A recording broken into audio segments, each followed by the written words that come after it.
Right. Welcome back to another episode of my movie review series, episode 338. October. Here we go again, man. October, wait, week, week 4, I think. Yeah, October week. No, not 4. Week, week, week 3. October week 3. Wow. October week 3, day 15. Week 3, day 15. Yeah. Yeah, zombies, exploding heads, and a date to the former. Classic Spanky. Yeah, I tell you, man. Yeah. Last week I said that Tom Atkins was going to deal with some creeps. Well, yeah, here we go, man, right here. Yeah, Night of the Creeps, 1986.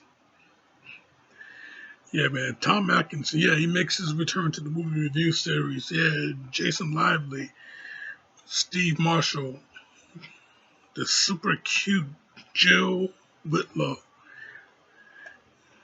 written and directed by Fred Dekker. Yeah, man, I tell you, this movie though, yeah, what a thrill!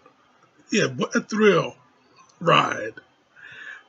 What a funny, exciting thrill ride! This movie, man, I tell you, great stuff, man. I mean, Night of the Creeps, it's a zombie movie, but hit you with the sci-fi element, in the beginning, with these little aliens running through the spaceship. One got this canister of the trouble that's going to be causing throughout the whole movie, and yeah, some other aliens trying to stop them or stop him. Yeah, I tell you, yeah, from the start, it was just completely bonkers. Yeah, you got these little slugs, these little slimy things, slithering around, going into people's mouths, taking over their brain, and it incubates while they're dead or not. Man, I tell you, yeah, it's a zombie movie, but it's a different type of zombie movie. I tell you, this is just a real big ride to you never want to get off of. Yeah, you got Tom Atkins playing this police detective, this wisecracking police detective, with the catchphrase of "thrill me." Every time he answers the phone, he says, "Yeah, thrill me." You know, long time ago, I thought he said "drill me," but yeah, "thrill me." That sounds better. But yeah, yeah, I tell you though, man. Yeah, it's just this is just off the wall fun. Yeah, I mean, the way they kill these zombies, you can't really kill them, but you got to kill those little slugs that is possessing them. So yeah, yeah, shoot the zombies in the head. Those slugs spill out and burn them right quick. So yeah, yeah, at one point in the movie, you got damn, what's his name? What's his name? Chris.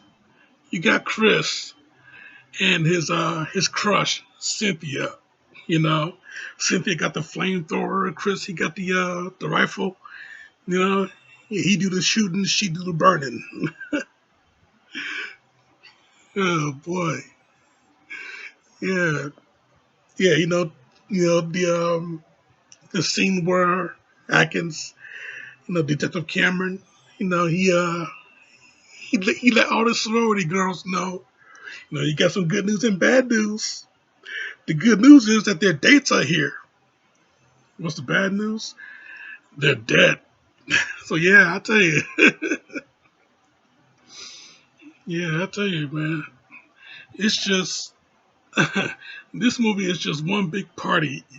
It is indeed, one big party. It's you got bring your friends over. You put this movie on. We all have a good time. Just watching this. It's a party movie basically. You gotta watch. You all watch this movie. Just have a great time. A great gathering, great get together. Amongst friends. You know, tiny little aliens. Looking like I think they're kids inside those suits. Okay. Okay, they can't be dwarfs. They gotta be kids. I like to believe that there are kids inside those suits.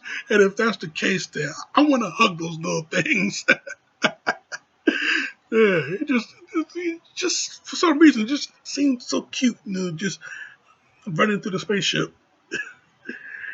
Yeah, speaking of spaceship, yeah, this movie, it has two different endings.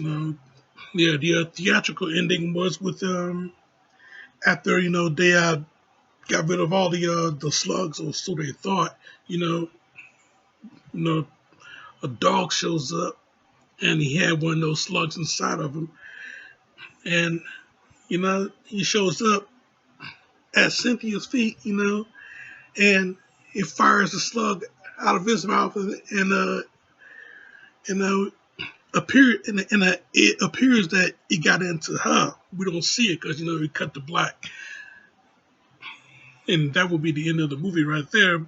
And then with the alternate ending, you know the alternate ending that might be now the definitive ending. But yeah, yeah, Detective Cameron, after he destroys the after he had all those slugs, those alien slugs, trapped in the room, and he was gonna, and he set the gas, and he was gonna light the fire.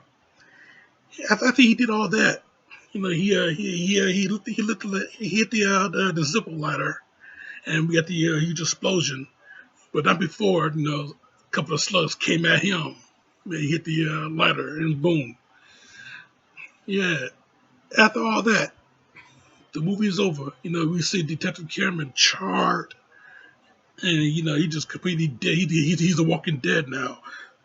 But yeah, he falls to the ground. His head pops open. Top of his head pops open. A few of those slugs start crawling out,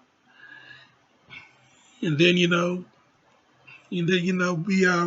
we see that he was in front of a cemetery, and then boom, you see a big spotlight shine on one of the graves, and it starts to move, and then it turns off, and then we see this huge spaceship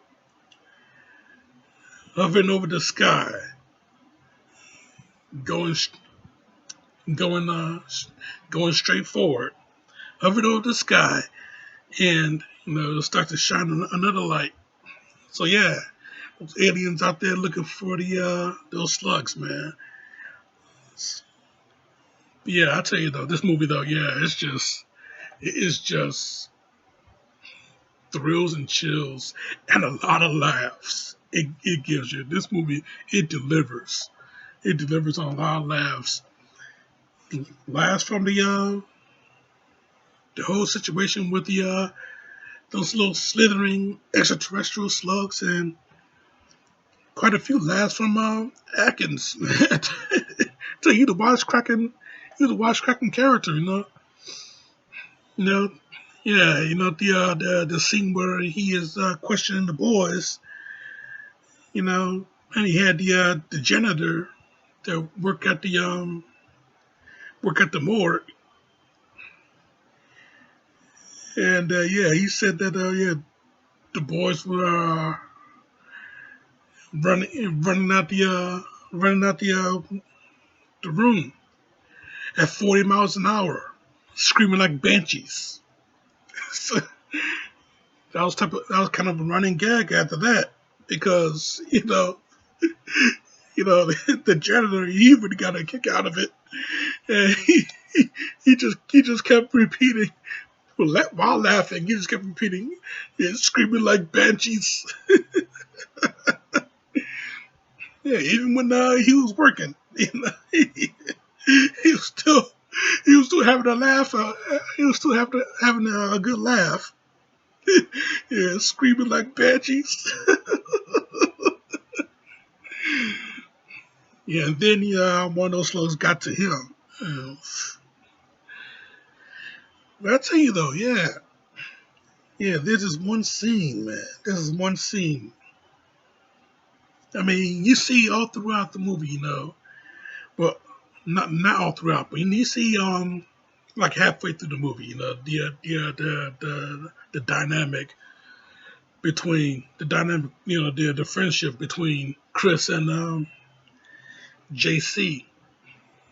These two, yeah, they're best friends, And I heard that, the actors playing these guys, they became best friends while shooting the movie. So yeah, when Chris found a recorded message from JC right after he got taken over by one of those slugs, yeah, Chris finds a recorded message and he played it, and he hears JC's now possessed voice, you know, and JC is telling them how these things operate.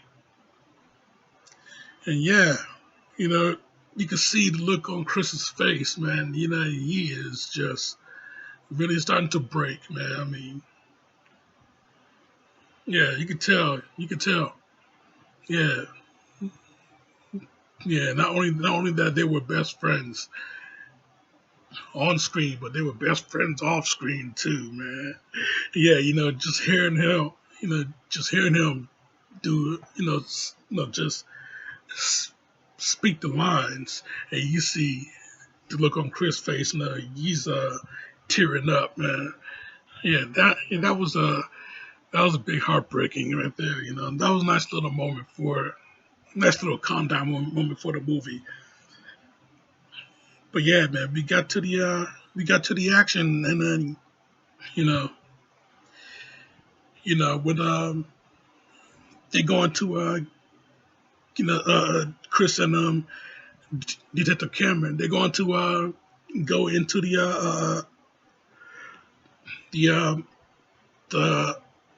locker impound, I think, and they need to get a flamethrower, unauthorized flamethrower. So yeah, we got Dick Miller, the king of cameos, the late great Dick Miller. He at the other side of the locker, and yeah, he had to sell him this flamethrower. Yeah, but Detective Cameron, he had put the gun at him. You make him do it. So yeah, yeah. So yeah, that's how they got the flamethrower, and they all went to the sorority house, and yeah, they went to the sorority house, and they pretty much cleaned house. Yeah. Especially Detective Cameron, with his one-liners. Yeah, telling one girl to duck down. He pointed the gun at one of the zombies. It's Miller time. Yeah, shot in the head. you know. Yeah, he's out of ammo. Yeah, he got to reload right quick. One of the girls is possessed. Now she grabs him. She grabs him, pulls him down. Yeah, he reaches for his gun. He gets the gun, shoots her in the head. He gets up, and he just blasted. He blasted. And you got this nice little spin, like this spinning around effect. He just getting one zombie one after another, just screaming. Ah! I mean, it's just so cool the way he did it, man. So cool the way he did it. I love this movie. I love this movie. It's one of my favorite zombie movies. You know, even though I don't like the zombie when they're funny, I'm making an exception with this movie and Return of the Living Dead. But yeah, this movie though, yeah, Night of the Creeps, yes, very very good shit, man. This movie is damn good shit. Very good. I love it, man. Love it. Can't get enough of it. You know, even with both endings. Can't get enough of it. You know, you cannot pass up on this movie. You cannot sleep on this movie. You gotta check this movie out. You really do. I mean, yeah, it's straight up 5 out of 5 from me. You gotta check this shit out. You know. So yeah, Pluto TV. While you still got a chance, check this shit out right now. Yeah, Night of the Creeps. Yeah, 5 out of 5. That's my review, Jack. And I'm sticking to it. Man, great 80s horror, man. Sci-fi horror comedy. All in one bundle pack. Yeah. Next week though, next week we're gonna get into some straight up serious horror. Yes, we're gonna deal with Rosemary's Killer. Well, that's how the movie is described in international circuits, but we know it as the Prowler. Yeah, he returns after his stint in World War II. So yeah, keep it locked right here for that one. Yeah, I'm finally gonna do it. I'm finally gonna cover that movie. Check out my list right here, subscribe to me right here, and check out the Hunt Tour playlist right here. But in the meantime, in between time, Jack, this show is